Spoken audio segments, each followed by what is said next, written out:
Hey everybody, welcome into another edition of GC Live here on Gamecock Central. Happy Friday to all of you. Kendall Smith and Jack Veltri joining you here. And Jack, we're usually together on Wednesdays, but today it's a Friday and I'm happy to end the week talking to you and listening and hearing from all of our awesome viewers that are going to join us here today. So we hope that you all had a great week. Jack, hope that you had a good week. What have you been up to? Not much. I'm glad to have you back on the show after you were not there on Wednesday. You have a valid reason why, because you had meetings and whatnot with work. So totally understandable, but doing well. It's been busy, filling in on radio this week on 107.5 with Bill Gunter out this week. But it's been busy over there. Then with football going on, it's nonstop, and it's only going to get busier as the season inches closer. 23 days away now. It is so crazy that a week has already gone by since you first went out to practice, kind of had your first look at preseason camp for South Carolina. And you were there today as well. What time was practice today, Jack? Was it at 9:23 or 9:30? Well, it was at 9:18, but it did not start until after 9:30. So South Carolina they were actually very good today with giving us an extra period while we were out there, which was nice. But in terms of being on time and stuff, yeah, they're not usually on time. So there you go. There you have it. 9:18 was the scheduled time today, and I will just always laugh at that. I think that is the funniest thing, that it is truly down to the minute. But hey, whatever works for the group. And we're going to talk about that today. Practice, the first scrimmage tomorrow, just a lot of things that we're hearing, that we're seeing. Obviously, when media is allowed out to practice, it's only for a very short period of time. So you don't get to see a ton of stuff. You get to see a few things here and there, but it's not like a full in-depth look at what is going on during practice. It's a little bit less than probably what a lot of people would like, but hey, you still get to go out there and do it. And I know everyone is grateful for that. But Jack, before we get into talking about everything that's happening preseason camp wise, let's give a shout out to the show's presenting sponsor. Yep. So Clint Hammond of CMG Home Loans. Right above us here, if you're watching on screen, it'll be up here all show long. But in case you're just listening and not watching live right now, talking about Clint Hammond of CMG Home Loans. If you're in the market to buy a home, maybe you're ready to take that next step and buy that dream home you've always wanted, or you just need help with your mortgage and you don't know where to begin, Clint can help you out. He'll take you through the process step by step and get you on that way towards buying that dream home. Or like I said, helping you out with any of your home, housing, and mortgage needs.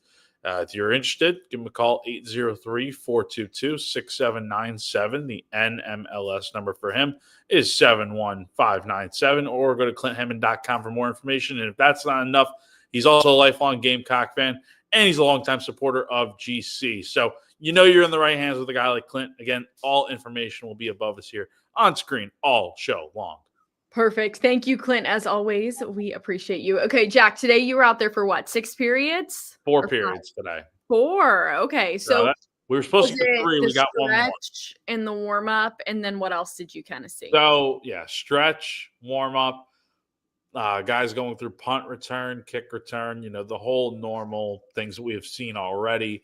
But today, with the extra period, we were able to see. So they were in the indoor facility today. It was the wide receivers, quarterbacks, the linebackers in there, or running backs. The offensive and defensive linemen were outside working, so we did not get to see those guys really much at all.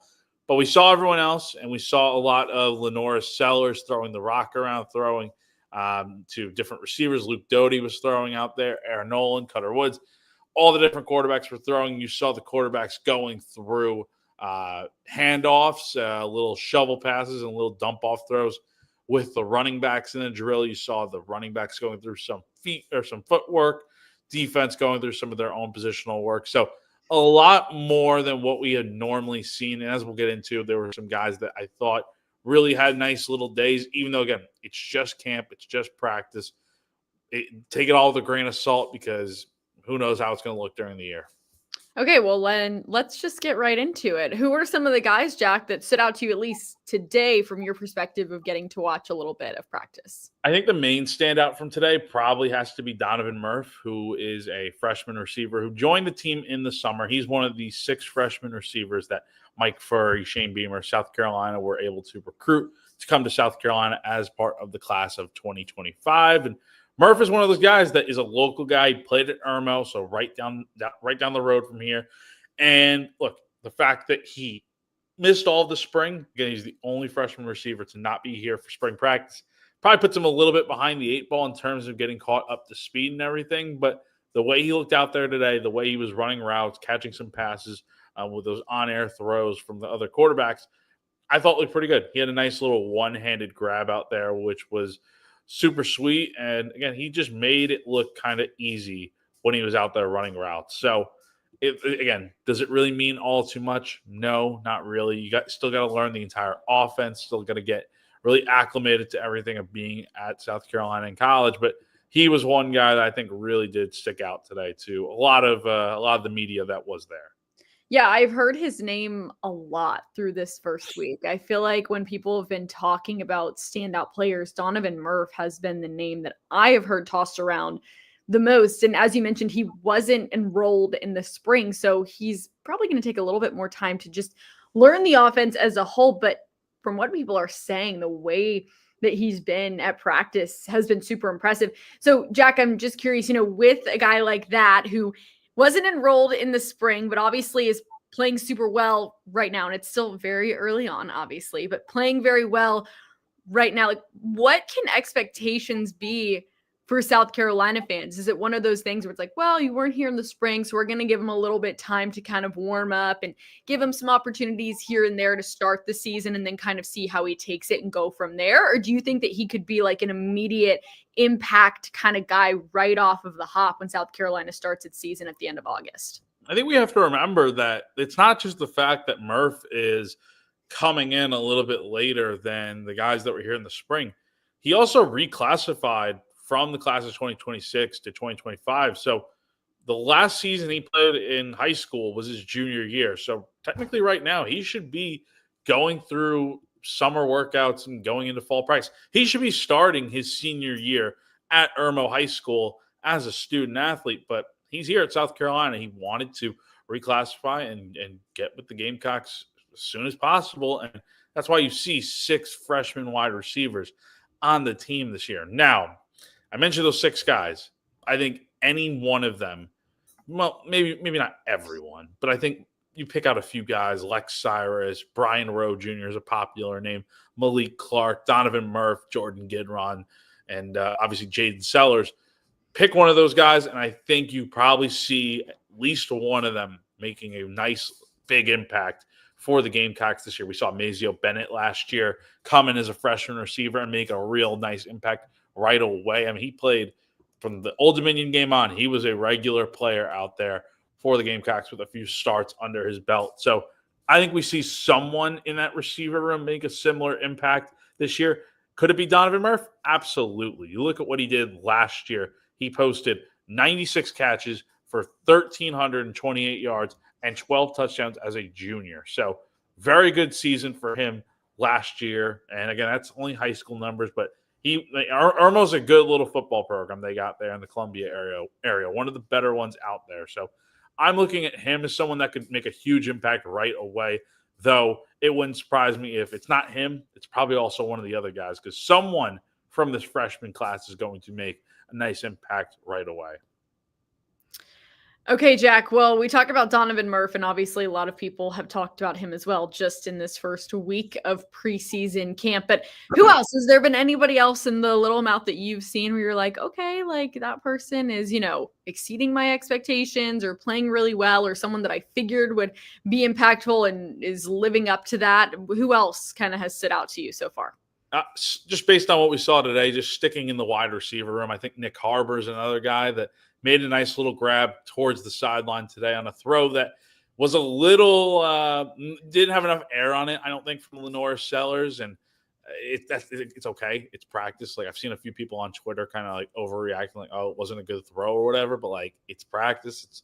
It's one clip and about probably like 100 of Lenore's making throws today, but Nick looked very good out there today. Just something about, as Chris Clark points out on Gamecock Central in his practice insights, which you can read on GC, he says Nick Harour does look a lot different, a lot more comfortable running routes out there, which I totally agree with. Again, he looked a lot more smooth out there. Like, again, this is a guy that did not play offense in high school, played a lot of defense, and he was coming here, He's in his third year now, where we're still kind of waiting for him to make the full transition into becoming a really solid wide receiver. We've seen glimpses of him being really good. I think last year was a step in the right direction for him, most certainly. But this year, and again, he skipped the track season, indoor and outdoor, went through a full spring, full summer with the program.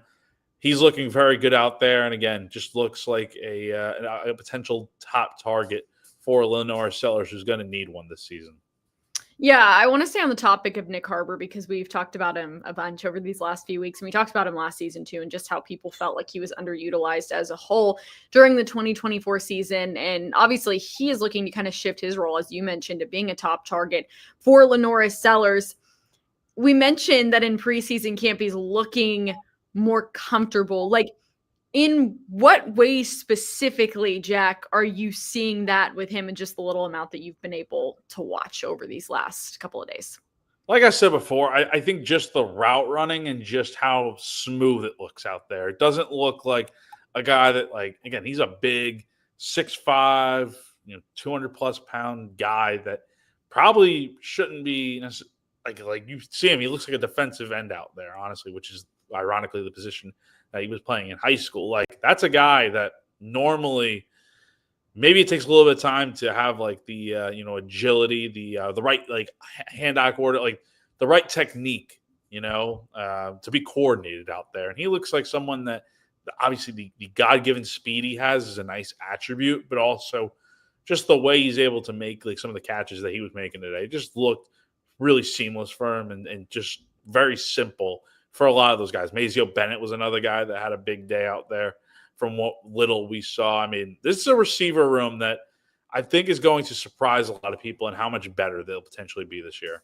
Yeah, I think it's a very exciting group. For me personally, that position group is the most that I am excited, I think, of any of them, just because you have so many young guys that are coming in. You're not really sure how they're going to impact the program, but you feel like there could be a lot there. And again, we talk about guys like Donovan Murf that are young and, didn't enroll in the spring, but are already impressing so much at this point. So you have that younger side of things. You have Nick Harour, who is looking to take that step. Maio Bennett, who had a great season last year, but now he's one of the leaders on the team. And he's one of those guys that has those expectations surrounding him. So it's like, who will be those top targets for Lenore Sellers as he also looks to take a step forward as a quarterback? It's exciting stuff. So I'm really looking forward to see how this receiver room continues to develop. And I'm sure we'll hear a little bit more about that as South Carolina has a scrimmage tomorrow, which we'll talk about in just a second. But Jack, before we do, we got another sponsor to give a shout out to, Palmetto Golf and Belts. Yep, that is right. So let's talk about those guys over there. If you love golf, you need to check out PalmettoGolfing.com for the latest custom-made gear. If you don't play golf, that's okay, because Palmetto Golf and Belts is a great place to grab a gift for your favorite golfer out there. They got custom golf gloves, custom golf tees, custom golf towels. They have a lot of custom of everything, all available in the South Carolina Garnet, the cross design, the Palmetto tree and moon design, and so much more. One of the coolest things about this place is the needle point belts, which are extremely well made, but also more affordable than many of the others that out there on the market. So Palmetto Golf and Belts is operated by Brandon Cohn, a big South Carolina fan who's also a longtime member over at Gamecock Central. So you're in the right hands with a guy like him. Our members on the Insiders Forum are loving the products that Brandon has in his brand new shop, and he runs special deals all the time. So head on over to PalmettoGolfing.com today and check out his shop. Support a South Carolina fan and GamecockCentral.com member and get yourself some great gear. Love that. I went golfing on Monday. It was so much fun. Jack, you were golfing at Birdies with Beamer last week. I was, and I went back. I went back out golfing on Tuesday, and it was me and you remember Ben Portnoy from? Oh yeah, yeah. So Ben is very good at golf, and me, I'm okay. He is. Yeah, he kind of carried our team most of the day, but shout out to my guy Ben, and I love golf, and it's a lot of fun. I wish I were a little bit better, but it's definitely fun. So it's fun until it's not fun. Yeah, it's all fun until you miss. Like golf is that one sport that is like the hardest to play, and it's like it takes a lot of patience. So it's very tough. Definitely. Yeah, you can get your gear at Palmetto Golf and Belts, and we appreciate their support and their sponsorship here on the show. Okay, Jack, scrimmage tomorrow, and we won't hear from Shane Beamer after this scrimmage. You don't hear from him again until Tuesday. So we're just going to be sitting here all weekend thinking to ourselves, what is going on? I'm sure we'll get some insights as always over on GamecockCentral.com. So definitely be sure to stay tuned over there because our whole crew does a great job of talking to people that are in the know with the program, obviously, and will let us know a little bit about what's going on at the scrimmage tomorrow. But we won't directly hear from Shane Beamer. What, though, are you most curious to hear about with this scrimmage when the time comes when you do get to talk with Shane?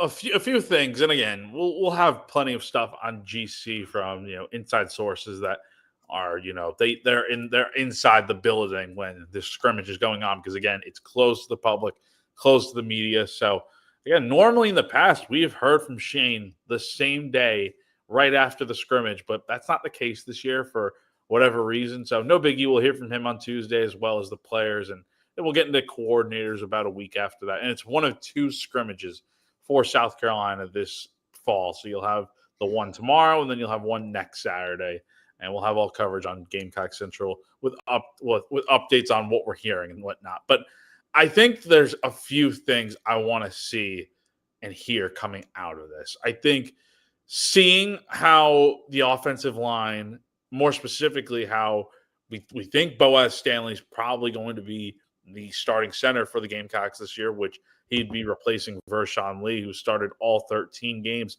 under center last year. I think the one thing with the offensive line, the center position, it's such an underrated spot that's open right now. That's like Lenore Sellers is going to try to be taking the next step in his game this year. And you need someone who has that kind of good chemistry that him and Vershawn seemingly had last year. So we'll see what happens there. I'd imagine that Boaz is going to be working with Lenoris a lot tomorrow. But I think beyond that, how does the defensive line look in terms of who is filling that other spot across from or on the other side of Dylan Stewart at defensive end? You're losing Kyle Kennard, who was your team leader in sacks last year, SEC Defensive Player of the Year, and the Bronco Nagurski Trophy winner, first time in program history that any Gamecock has done that. Big loss right there. And that's someone that it's very hard to fill what Kyle did in one season at South Carolina. But the thing with that, I think, is just you have Brian Thomas, who had 4.5 sacks last year. He's probably the leading candidate to win that job coming out of fall camp. But you also have Desmond Umanzula. You have him. You have GT Gear. Those are guys that I think you can get by with filling the void because you got to take some of the pressure off Dylan Stewart on the edge there. And then the other thing I'm looking forward to just hearing about is, of course, special teams. How does that look? South Carolina has to replace its starting kicker, punter, holder, and long snapper. We've heard that maybe that Mason Love, a redshirt freshman who sat behind Kai Kroger at punter last year as a freshman, maybe he could be pulling double, if not triple duty as the punter, kicker, and holder this year. It's something that Shane Beamer's talked about before as maybe they'll look into potentially doing it. It's not necessarily ideal, but the one thing that special teams coordinator Joe DeCamillis told me last week at media days was they're going to get the best guy out there. And if it happens to be Mason, so be it. Well, I like that thought process. You obviously go with the best and we'll see what happens there. And we have talked about special teams so much. I mean, all great points. And, we talk and we talk and we talk about what is going to happen with this team. And obviously we will not fully know until that first game of the year rolls around at the end of August against Virginia Tech. But something that we have talked about so much is special teams and basically replacing all of special teams. Like, it's not just one position. South Carolina, I don't want to have to use the term has to reinvent itself because I don't think South Carolina will be reinventing at the core what it likes to do special teams wise, but it is replacing almost everybody that was a part of the special teams unit last year, when you're at practices, Jack, at least in preseason, you get to see like a little bit of special teams work.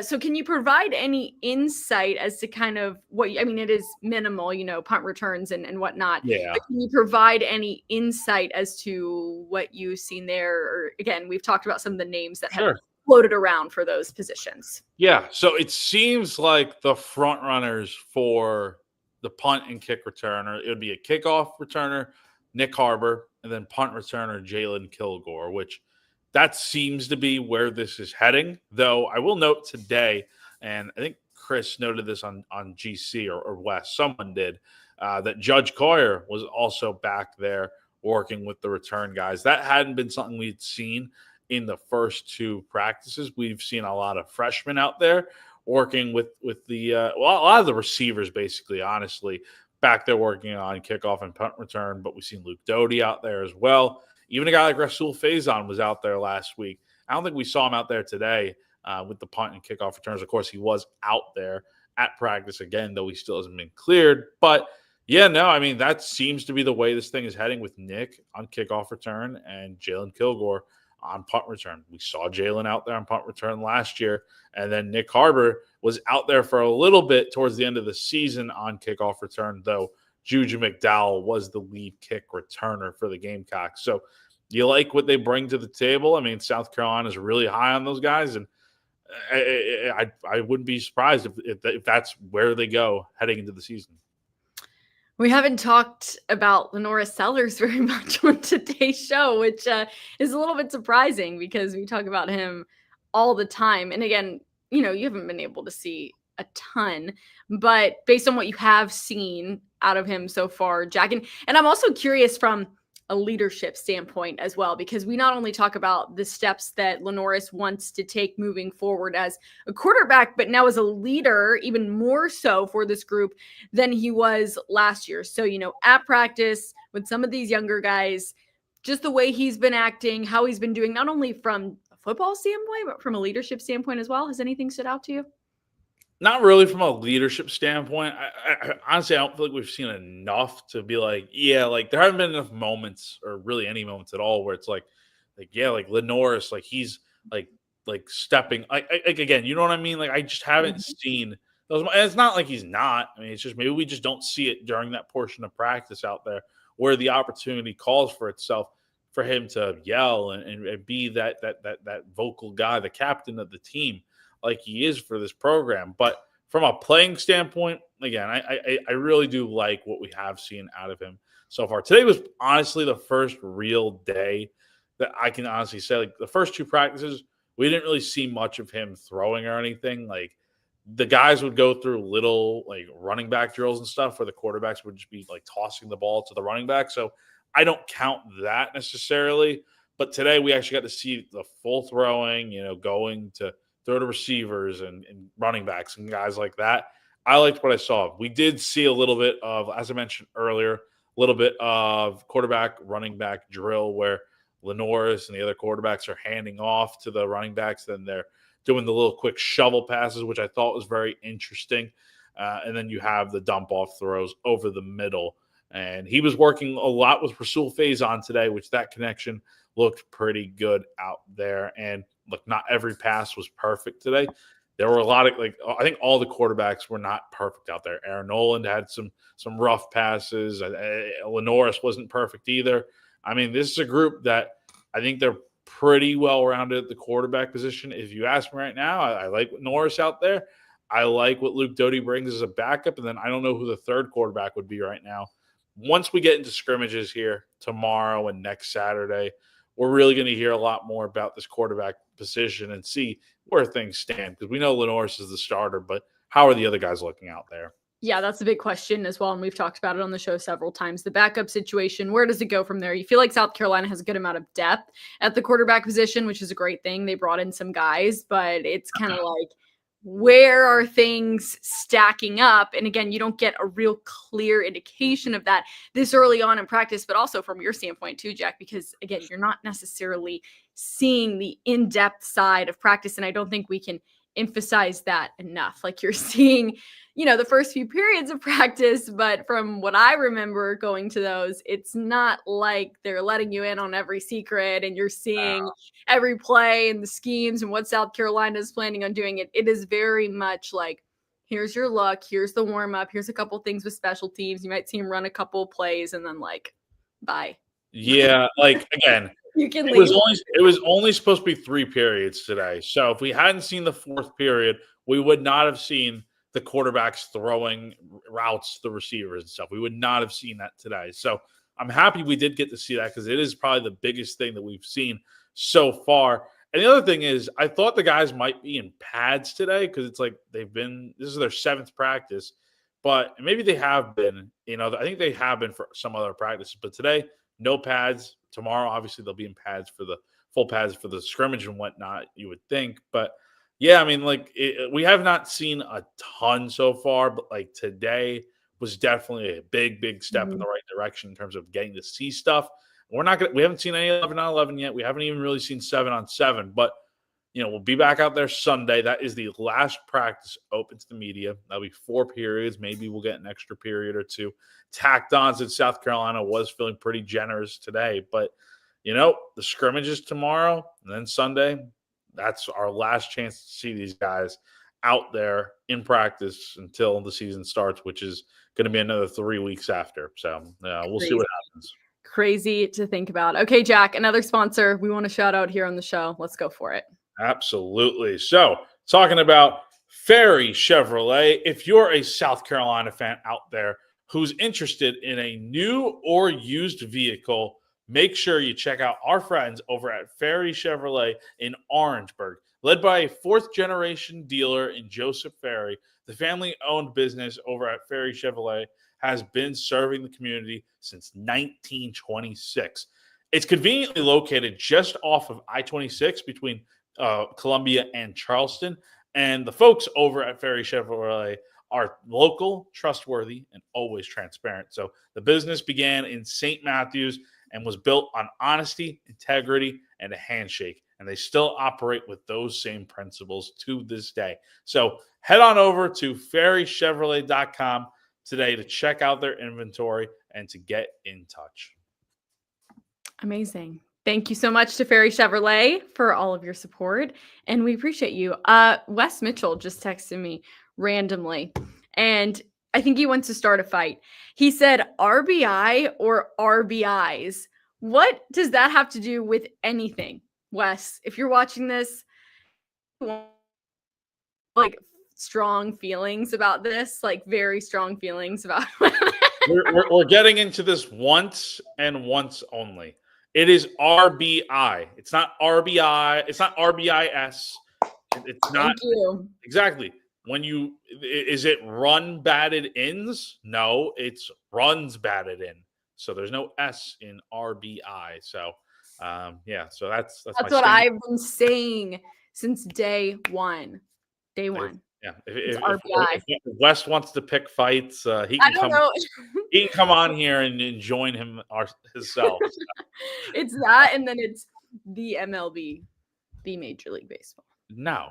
I mean, again, in some senses, maybe, but like we always get into talking about baseball on these shows. Like it doesn't matter. We always end up talking about it. It could be, I mean, it is baseball season, obviously, at the professional level, but not for South Carolina. So we're staying on track talking about Gamecock football.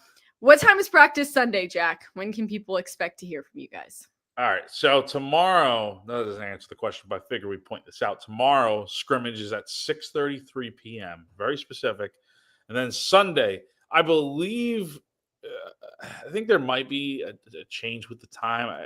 Steve Fink, the SID for South Carolina football, came up to us. I cannot remember for the life of me what he said, so I'll have to text him or ask someone else who heard what he said. But there might be a change to the practice time on Sunday, 12:58 p.m. though, for practice number 9. Open to the media for periods 1 through 4. So we'll see about 20 to 30 minutes of practice, and maybe we'll get extended a little bit. That'd be great. So hopefully, maybe I will come, Jack. You should. You should. You should. What are you even doing on Sunday? Nothing. I was just going to go to church in the morning. After church, I can just roll up to Columbia, go to practice. Wes was asking me when I'm going to come see everybody. So maybe I'll just come Sunday. We can all get lunch after. All right. I'm here for it. Let's do it. I got nothing better going on Sunday, so maybe I will make a special appearance on Sunday. That would be crazy, and you know Shane would notice too if you were there. Well, we'll see. Shane would notice. Maybe I'll come out. I want to. So we'll try to make that happen.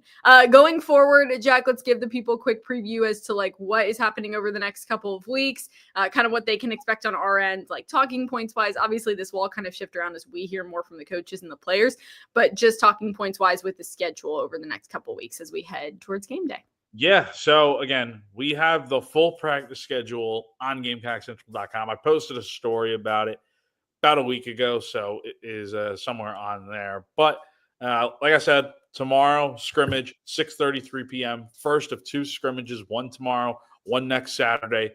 The last media open practice just for the media is on Sunday. And then after that, no more open practices the rest of the way as the team gears up for the regular season, which starts on the 31st. We will hear from Shane Beamer starting every Tuesday next week. So August 12th will be the first time we hear from Shane on the normal Tuesday schedule. We'll hear from players that day as well. And then we'll hear from coordinators, not next week, but 2 weeks from now. We'll start hearing from them, Clayton White and Mike Shula. I don't believe we'll hear from Joe DeCamillis.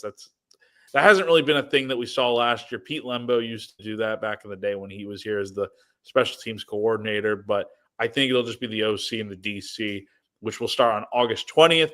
Carolina Calls will pick back up on August 21st. So that's that Thursday, the week before the final Carolina Calls leading into the first game of the year, which will be on August 28th. And then the game Sunday, August 31st against Virginia Tech. So we'll have a lot of coverage on GamecockCentral.com, a lot of stories to come out of camp. Again, we had the insight story on practice today, how that went. We'll have another one on Sunday. And of course, on our YouTube page, if you're watching our live stream here on YouTube, I posted a sights and sounds video from practice today. It's about 5 minutes. A lot of good stuff in there today. A lot of the clips and moments that I'm really talking about on here, those are in full force on the video. So go ahead and check that out, sights and sounds, on our YouTube page. So much coming up, and we are so excited. We are getting closer and closer to game day. I can't wait. Jack can't wait, and I know that you all can't wait. It is throwing me off that the first game of the season is not on a Saturday, but I kind of like it to a certain extent because it's like, all right, on Saturday, I can watch. I can cry my eyes out at college game day with Lee Corso. I'm not ready for that. Like, I'm just not ready for that. And then I can watch all the games. I'll actually be in Nashville. And then obviously watch South Carolina on Sunday. So can't wait. And you guys are going to be along for the ride with all of it. So head over to GamecockCentral.com for the latest. This is a very exciting time of the year, obviously, and we have so much great content over there. So you definitely want to check it out. Follow us on social media at Gamecock Central. Follow Jack. And who knows, maybe you'll see me Sunday in Columbia. Maybe I'll just show up to the city of dreams. I haven't been there in a little while since I did a baseball game for SEC Network. That's right. So we hope to see you there on Sunday. In a few months. We'll see. Yeah. If I do come Sunday, we'll have to do like a post-practice like recap situation. Oh, totally. So we'll make sure you guys know for sure. The full shebang. We will make sure that you know that Kendall Smith is back in town. So we'll see. All right, everybody. Thanks so much for joining us here on GC Live. Have a great Friday. Have a great rest of your weekend. For Jack Veltri, I'm Kendall Smith, and we'll see you guys next week or maybe Sunday. Bye.